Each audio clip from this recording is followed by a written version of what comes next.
សម្រាប់5ផ្ញើដូចជាបាច់5ផ្ញើច្រើនចង់គាត់មើល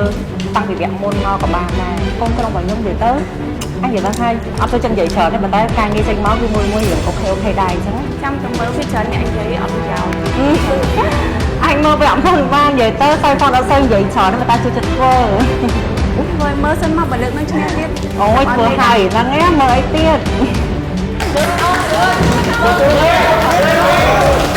គាត់ឆ្លាតហ្នឹងស្អាតស្រាប់ការផាត់មុខឯងអូខេចឹងក្នុងព្រោះខ្ញុំនៅក្រៅក៏ស្អាតដែរចឹងអ្នកនរគ្នាមិនដែរស្អាតអត់ពួកយើងស្អាតបងអូខេ perfect តែឆ្លាតដែរបងអត់អីទេបងអូខេ good អូ